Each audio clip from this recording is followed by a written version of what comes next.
Hi friends, welcome to Saran Mega's Kitchen. வீடியோக்குள்ள போறதுக்கு முன்னாடி சரண் மெகாஸ் சேனலை சப்ஸ்கிரைப் பண்ணாதவங்க சப்ஸ்கிரைப் பண்ணிக்கோங்க. மறக்காம அந்த பெல் பட்டனை பிரஸ் பண்ணிக்கோங்க. ஹாய் வியூவர்ஸ், இன்னைக்கு நம்ம சன்னா மசாலா எப்படி செய்யலாம்னு பார்க்கலாங்க. சப்பாத்திக்கு ரொம்ப பெர்ஃபெக்ட் காம்பினேஷன். வாங்க எப்படி செய்யலாம்னு பார்க்கலாம். சன்னா மசாலா செய்கிறதுக்கு வெள்ளை சுண்டல் எடுத்துக்கிட்டிங்க அப்படின்னா டேஸ்ட்டு சூப்பராக இருக்கும். வெள்ளை சுண்டல் ஒரு 7லேருந்து 8 மணி நேரம் ஊற வச்சு எடுத்துக்கோங்க. நான் 1 கப் அளவுக்கு வெள்ளை சுண்டல் எடுத்துருக்கேங்க, அதாவது ஒரு 200 கிராம் அளவுக்கு. அதை ஊற வச்சு எடுத்துக்கிட்ட சுண்டலை சுத்தமாக கழுவிட்டு ஒரு ப்ரெஷர் குக்கரில் இந்த மாதிரி போட்டுட்டு அது முழுகிற அளவுக்கு தண்ணி விட்டுக்கோங்க. அடுத்ததாக கொஞ்சமாக உப்பு சேர்த்துக்கலாங்க. உப்பு சேர்த்துட்டு குக்கர் மூடி போட்டுட்டு ஒரு 5லேருந்து 6 விசில் விட்டு எடுத்துக்கோங்க. சுண்டல் நல்லா சாஃப்டாக வேகணும். அதுக்கப்புறமா கிரேவி எப்படி செய்யலான்னு பார்க்கலாம். ஒரு கடாயில் கொஞ்சமாக எண்ணெய் விட்டுக்கோங்க, ஒரு 3 டேபிள் ஸ்பூன் அளவு விட்டுக்கோங்க. அதுக்கப்புறமா எண்ணெய் சூடானதுக்கப்புறமா பட்டை, ஏலக்காய், பிரிஞ்சி இலை, அன்னாசிப்பூ, கிராம்பு, சோம்பு, அப்புறம் சீரகம். உங்களுக்கு இந்த ஐட்டம்ஸ் போட்டிருக்கோம் இல்லையா, உங்களுக்கு இதில் எந்த ஃப்ளேவர் பிடிக்குமோ அதை கூட நீங்கள் போட்டுக்கலாம். அடுத்ததாக பச்சை மிளகாய், கொஞ்சமாக கருவேப்பிலை, பொடியாக நறுக்கி வச்ச வெங்காயமும் சேர்த்துக்கோங்க. வெங்காயம் பார்த்திங்கன்னா ஒரு பெரிய சைஸ் வெங்காயம் ஃபுல்லாக நான் சேர்த்துருக்கேங்க. வெங்காயம் நல்லா வதங்கி வரணும்.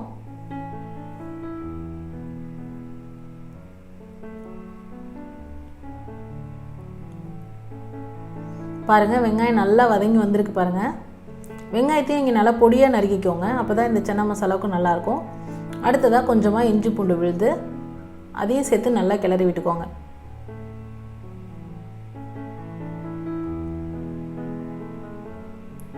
அடுத்ததாக நான் தக்காளி பார்த்திங்கன்னா அரைச்சி விழுதாக விட்டுருக்கேன், அது உங்களுக்கு சுவை நல்லாயிருக்கும். நான் ஒரு 2 பெரிய சைஸ் தக்காளி எடுத்துருக்கேங்க. வெங்காயம் 1 வெங்காயம், தக்காளி 2 எடுத்துருக்கேன். இது எல்லாத்தையும் சேர்த்து நல்லா கலந்து விட்டுட்டு கொஞ்சமாக உப்பு சேர்த்திங்க அப்படின்னா தக்காளி சீக்கிரமாக குக் ஆகும். இந்த சன்னா மசாலா செய்கிறதுக்கு ஸ்டவ் வந்து மீடியம் ஃப்ளேமில் வச்சிங்க அப்படின்னா நல்லாயிருக்கும், அடிப்பிடிக்காமல் இருக்கும் உங்களுக்கு.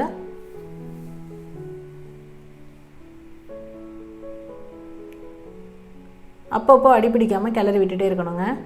தக்காளி நல்லா வதங்கி வரணும். அதுக்கப்புறமா பாருங்கள், எண்ணெய்லாம் மேலே பிரிஞ்சு வர ஸ்டேஜில் தான் நான் மசாலாலாம் சேர்க்குறேன்.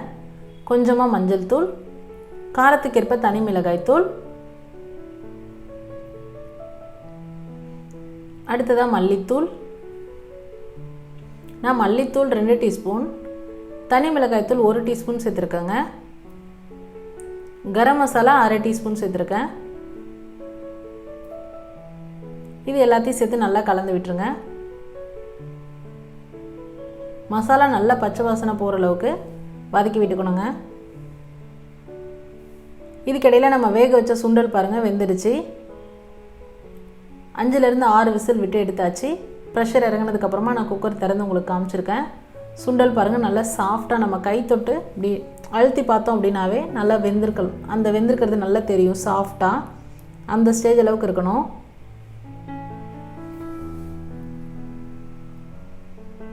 இப்போ பாருங்கள், நம்ம வதக்கிட்டு இருக்க மசாலா எல்லாமே நல்லா பச்சை வாசனை போகிற அளவுக்கு வதக்கணும்னு சொல்லியிருந்தோம் இல்லையா, அது நல்லா வதங்கி வந்துடுச்சு.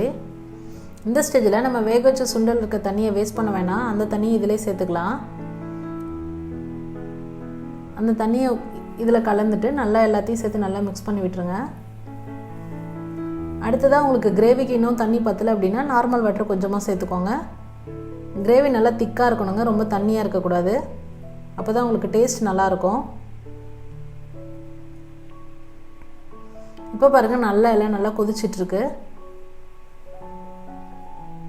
இந்த ஸ்டேஜில் நம்ம என்ன பண்ணலான்னா, ஒரு கையளவு சுண்டல் எடுத்து நல்லா மசிச்சு வச்சுக்கோங்க. கையிலே மசிச்சிங்கன்னா போதுங்க, ஒன்றும் பாதியமாக அப்படியே மசிச்சுட்டு அதையும் சேர்த்து இதில் நல்லா கலந்து விட்டுடலாம். அந்த கிரேவி ஒரு கொதி வந்ததுக்கப்புறமா நீங்கள் கலந்து விடணும். இந்த ஸ்டேஜில் நீங்கள் உப்பு காரம் எல்லாமே நல்லா செக் பண்ணிக்கோங்க. பத்தலை அப்படின்னா சேர்த்துக்கலாம். அடுத்ததாக நம்ம வேக வச்சு வச்சுருக்க சுண்டலில் மீதி இருக்க சுண்டல் எல்லாத்தையும் இந்த கிரேவியில் சேர்த்து கலந்து விட்டுருங்க.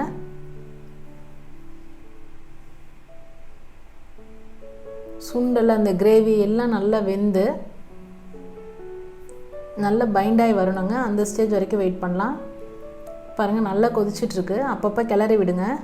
கிரேவி நல்லா திக்காக இருக்குது பாருங்கள். நம்ம சுண்டல் வந்து மசிச்சு போட்டதே கிரேவி திக்காகிறதுக்காக தான். உங்களுக்கு வேண்டாம் அப்படின்னா அந்த ஸ்டெப் ஸ்கிப் பண்ணிடுங்க.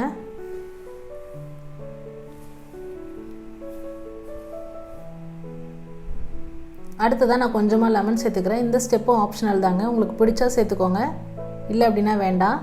லெமன் எதுக்காக அப்படின்னா நிறைய பேர் சன்னா மசாலாவுக்கு ஆம்ச்சூர் பவுடர் சேர்ப்பாங்க. என்கிட்ட அது இல்லாதனால நான் லெமனும் 1/4 டீஸ்பூன் நாட்டு சர்க்கரையும் சேர்த்துக்கிறேங்க. இது எல்லாத்தையும் சேர்த்து நல்லா கலந்து விட்டுருங்க. இது எப்போ சேர்க்கணும்னு பார்த்தீங்கன்னா நம்ம ஸ்டவ் ஆஃப் பண்ணுறதுக்கு ஒரு 5 நிமிஷத்துக்கு முன்னாடி சேர்த்துட்டு ஒரு கொதி விட்டு இறக்கிக்கணும். இப்போ பாருங்கள், சன்னா மசாலா ரொம்ப சூப்பராக தயாராகிடுச்சு. லாஸ்ட்டாக நம்ம கொஞ்சமாக கொத்தமல்லி கீரை தூவி இறக்கிடலாம்.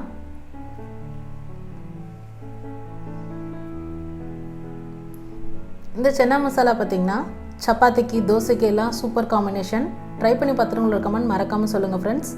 இது போன்ற ஹெல்தி ரெசிபீஸ்க்கு மறக்காமல் சரண் மேகாஸ் சேனலை சப்ஸ்கிரைப் பண்ணுங்கள். இந்த வீடியோ உங்களுக்கு பிடிச்சிருந்தா லைக் பண்ணுங்கள், ஷேர் பண்ணுங்கள், கமெண்ட் பண்ணுங்கள். தேங்க்ஸ் ஃபார் வாட்சிங் ஃப்ரெண்ட்ஸ்.